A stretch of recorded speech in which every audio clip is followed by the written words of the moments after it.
What's going on, everybody? It's Frito here for your Overwatch, and today we're going to be discussing Junkrat, Trash Mouse, Spam Rat, Dr. Junkenstein himself, or whatever other nicknames that you have come to call him. I'm sure, based upon how aggravating his playstyle can be to play against, not all of them will be so loving. But Junkrat is one of my favorite characters to play. I think he's one of the most satisfying ways to play Overwatch. All of his abilities have a certain punch to them, and even getting something caught in your trap starts to make you giggle deviously like Junkrat himself. He's a very enjoyable character and playstyle, and I love playing him. I wish I could play him more, actually, and I think if I practiced him more, I could get even better at him, and if he doesn't get changed, it's probably even more important that I do, because he is so crucial to the game right now. He's one of the most powerful characters for a number of reasons. And here today, I want to break down, is he too powerful? Now, whenever we talk about the balance of the game, it's important to look at it from all angles. Overwatch is played at many a different skill tier, from the pros into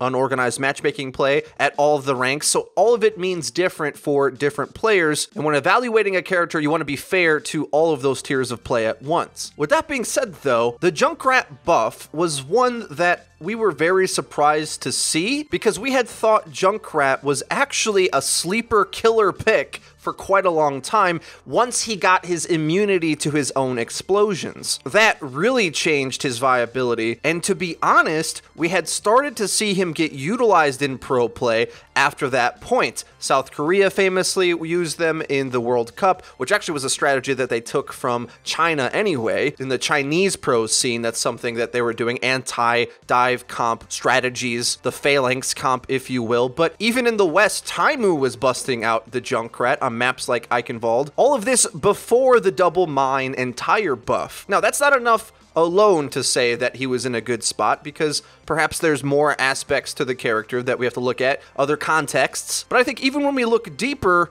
it starts to make a pretty strong case that Junkrat didn't need the buff that he got, because he already was one of the most crucial characters to the lower end of ranked play. Because as far as DPS goes, the splash damage and the spam can be a bit more forgiving in that context. Even with just one mine and aerial denial damage, Junkrat was one of the most viable picks at the bottom few ranks before he even got buffed. The only place where he really looked to not work was overall pick rates at the higher ends of matchmaking, because players at those ranks didn't fall victim to the spam. Well, they do oftentimes, don't get me wrong, but usually can outplay pure spam playstyles anyway. And in order to succeed with Junkrat at that tier, you actually had to either be pretty good with him or in a counterplay focused playstyle, which fits right into my flex picking strat book. If I see the enemy team comp doesn't have a Lucio to avoid the spam, doesn't have Diva, Zarya, doesn't have very mobile or vertical DPS for me to contend with, well, I'm a happy guy. I'm just Junkrat spamming their team comp till the end of time. I love Junkrat's ability to really punish static comps that don't have those components for me to be fearful of, but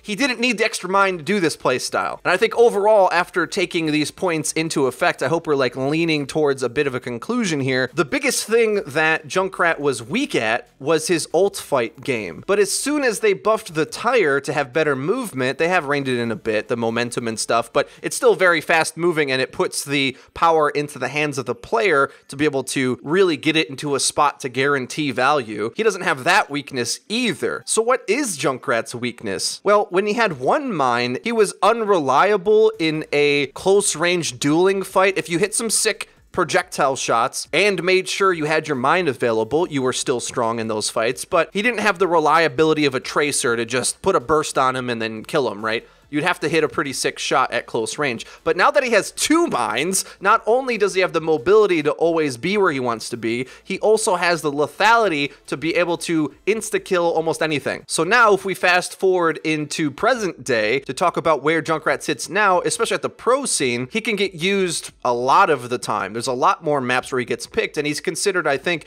meta on some maps, as well as a very dangerous pick on a few others, and even being developed to be more dangerous as well. I think, like, for instance, a map like Anubis, at the pro level, taking Anubis B can feel kind of impossible. You have to have an incredibly clean attack and follow-up, really clean execution for it to work at all. And having a Junkrat on defense adds a lot of chaos to the mid-fight, but also adds this almost unstoppable fragging power for the retake fight that if you even get wiped, retaking with a tire almost guarantees 1 kill and possibly even more. It's such a small enclosed area that the Junkrat on defense is just a no-brainer. Insanely powerful. So with all this being said, personally, I think the 2-mine playstyle is incredibly fun. It allows a lot of flexibility and gives the power to the player to enjoy Junkrat, but I don't think he needs 120 damage from the mine. I don't think that's necessary. In fact, when the double mine was suggested back in the day on the forums, the assumption was the damage would be reduced, but no, they gave him the whole enchilada. They gave him the double mine with 120 damage, just like it was, and I think that's just slightly more than it needs to be, honestly. It isn't ruining the game necessarily right now, but it's just not requiring Junkrat to be as skillful as he needs to be. He always has that double mine kill potential, and if, say, like the mine did 90 damage or even just 100, or if the blast radius was reined in a bit so that you had to aim it a little bit more accurately, but even so, it's pretty easy to aim, I gotta be honest. Not for me personally necessarily, I haven't practiced enough with it, but just launching it towards something, because you can explode it mid-air, it's nowhere near as difficult as hitting them with a grenade itself. So with all these factors put into place, I think overall, it's way too fun to take the double mine away at this point because of the crowd control you can do with it, as well as the flexibility it gives Junkrat. It's way too much fun. I think just putting all these factors together, Junkrat was already being used in pro play. His main weakness was that his ult just wasn't reliable enough. That's fixed. He already has plenty of DPS with his normal grenades, and it's a very rewarding, skillful playstyle. I just think the free damage he gets from mines is just slightly too much. I mean, for instance, there was a huge uproar over the one-hit kill from Doomfist. Ironically enough, somehow we get comments saying that we got him nerfed, despite the fact that we constantly said we didn't want him to get nerfed, and we had to learn how to play against Doomfist. Now Doomfist is basically dead at most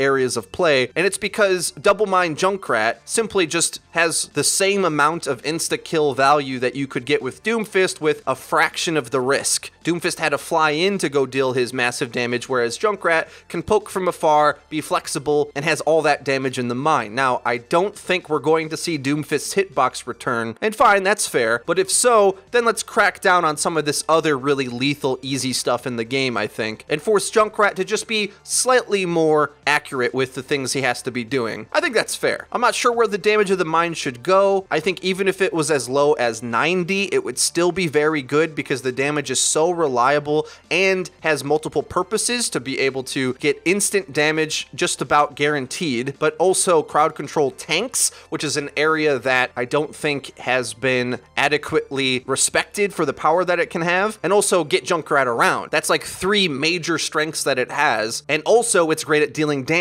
So we just toned that one back a bit, and you had to hit nades more often rather than relying on the mine to get the kills for you. I think Junkrat would just be a more rewarding and balanced character overall. But hey, that's just one man's opinion. What do you guys think? Let me know in the comment section down below. Is Junkrat a little bit out of order right now? Do you agree with me that the mine is the place that we should look? Everything else seems to fit normally with where it should be, at least in my opinion, but maybe you disagree. Let me know what you think in the comment section. If you enjoyed the video, please leave a like. It really does help us out and lets us know that you're enjoying the content. If you haven't already, please subscribe because we upload each and every day, so you're going to want to hit the bell icon so that you get notified when our videos go live. Link to the description is our Twitter, where we tweet out news, updates, and dank memes. That's been it for me. I've been Frito for your Overwatch. I'll see you guys next time.